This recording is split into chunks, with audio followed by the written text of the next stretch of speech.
नमस्कार, मैं doctor Manju Jain, retired associate professor from essential degree college Kanpur.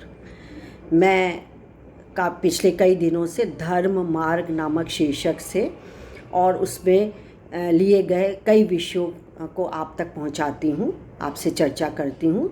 मेरा सिर्फ ये उद्देश्य होता है इसको आप तक पहुंचाने का कि हम अपनी देश की, भारतवर्ष की जो संस्कृति है, जो मान्यताएं हैं, जो रीति रिवाज हैं, जो वैल्यूज़ हैं, हम उसको बना करके रखें और अच्छी बातों को आत्मसात करके हम समाज में अपना योगदान दें। तो कई विषयों को मैंने आपके सामने रखा है। आज का विषय लूँगी मैं आंतरिक सौंदर्य। क्या है आंतरिक सौंदर्य या बाह्य सौंदर्य? तो अक्सर क्या है, सौंदर्य की चर्चा होते ही हम बाहरी सौंदर्य को अपने में खोजते हैं, देखते हैं कि फलाने का ड्राइंग रूम बहुत अच्छा है, उसकी पेंटिंग बहुत अच्छी है, फलानी नारी बहुत अच्छी है, उसने बहुत अच्छे कपड़े पहने हुए थे। तो ये बाहरी जो दृष्टिगत होता है हम उसको ही सौंदर्य मान लेते हैं। लेकिन वास्तविक सौंदर्य क्या है, इसको बताने के लिए हमारे साथ जो हैं वो हैं श्री वेद प्रकाश मिश्र।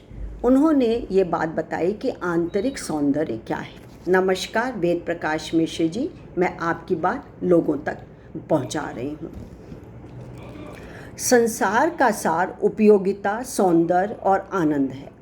सूक्ष्मतः प्रत्येक वस्तु किसी न किसी रूप में किसी न किसी के लिए उपयोगी है। प्रकृति या परमेश्वर द्वारा सृजित ऐसी कोई वस्तु या प्राणी नहीं हुआ जो उपयोगी न हो। सृजन का अर्थ है उपयोगिता। सृजन सोद्देश्य भी होता है। सृजन के पुष्प में जहाँ सौदेश्यता की गंध समाई होती है, वहीं उसमें उपयोगिता का मधुर रस भी भरा होता है। उपयोगिता प्रत्यक्ष या अप्रत्यक्ष भी हो सकती है और बहुआयामी भी हो सकती है। बहुत सारे आयाम हो सकते हैं, उसके मल्टी डायमेंशनल हो सकती है। यदि कोई वस्तु हमें अनुपयोगी प्रतीत होती है तो उसका सीधा सा अर्थ है कि हम उसकी उपयोगिता को खोजने पहचानने में असमर्थ हैं। हमने खोजी ही नहीं, उसकी उपयोगिता को देखा ही नहीं है, उसकी गहराई तक हम गए नहीं अब तक। वैज्ञानिक एवं विशेषज्ञ इन्हीं उपयोगिताओं का पता लगाने के लिए आज भी अनुसंधानरत रहते हैं। समय समय पर वो खोज करते रहते हैं और उसका जो परिणाम निकलता है वो हम तक पहुंचाते हैं। उपयोगिता वस्तु को मूल्यवान बनाने के साथ ही सौंदर्यशील भी बनाती है। सामान्यतः दृष्टिगत सौंदर्य को ही लोग सौंदर्य समझते, जो अभी हम आपसे बातें कर रहे थे वही बात इन्होंने भी कही। जबकि स्वभावतः यह समय के साथ साथ क्षरित मतलब क्षय नष्ट होती रहती है। सौंदर्य क्षरण की प्रक्रिया तो मंद तो किया जा सकता है किंतु बंद नहीं कर सकते हैं।